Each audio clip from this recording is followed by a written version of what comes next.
ഇന്നത്തെ വീഡിയോയിൽ ഡിസ്കസ് ചെയ്യുന്നത് കേരള നവോത്ഥാന നായകന്മാരും അവരുടെ ജന്മദേശവുമാണ്.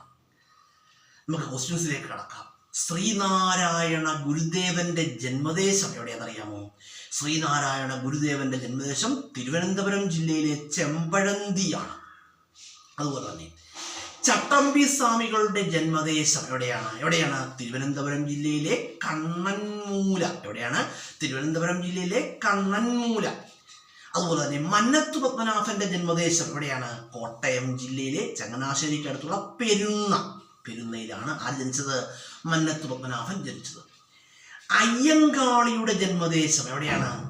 തിരുവനന്തപുരം ജില്ലയിലെ വെങ്ങാനൂരാണ്. അതുപോലെ തന്നെ ശുഭാനന്ദ ഗുരുദേവന്റെ ജന്മദേശം എവിടെയാണ്? ബുധനൂരാണ്. അതുപോലെ ശുഭാനന്ദ ആശ്രമം മാവേലിക്കരയാണ്.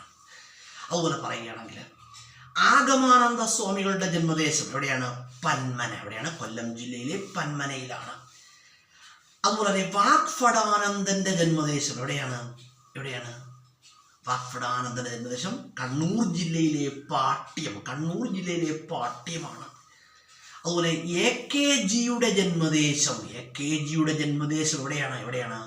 എ കെ ജിയുടെ ജന്മദേശം എന്ന് പറഞ്ഞാൽ കണ്ണൂരാണ്. അതുപോലെ തന്നെ സി കേശവന്റെ ജന്മദേശം കൊല്ലം ജില്ലയിലെ കുട്ടിയത്തിനടുത്തുള്ള മയ്യനാട് എന്ന സ്ഥലത്താണ് സി കേശവന്റെ ജന്മദേശം. മയ്യനാട് കുട്ടിയത്താണ് ആരുടെ ജന്മദേശം? സി കേശവന്റെ ജന്മദേശം. അതുപോലെ തന്നെ വി ടി ഭട്ടതിരിപ്പാടിന്റെ ജന്മദേശം എവിടെയാണ്? തൃശ്ശൂർ ജില്ലയിലാണ് വി ടി ഭട്ടതിരിപ്പാടിന്റെ ജന്മദേശം. അതുപോലെ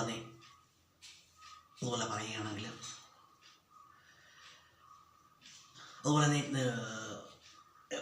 പണ്ഡിറ്റ് കറുപ്പന്റെ ജന്മദേശം ചേരാനെല്ലൂരാണ്.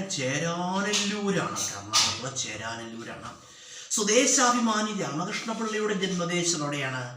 തിരുവനന്തപുരം ജില്ലയിലെ നെയ്യാറ്റിൻകരയാണ്. വക്കം അബ്ദുൽ ഖാദർ മൗലവിയുടെ ജന്മദേശം എവിടെയാണ്? തിരുവനന്തപുരം ജില്ലയിലെ വക്കമാണ്.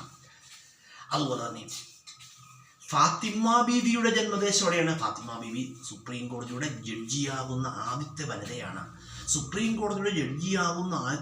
ഫാത്തിമ ബീവിക്ക് കേരള നവോത്ഥാനമായിട്ടൊക്കെ ബന്ധമുണ്ട് കേട്ടോ. ഫാത്തിമ ബീവിയുടെ ജന്മദേശം എന്ന് പറഞ്ഞാൽ എവിടെയാണ്?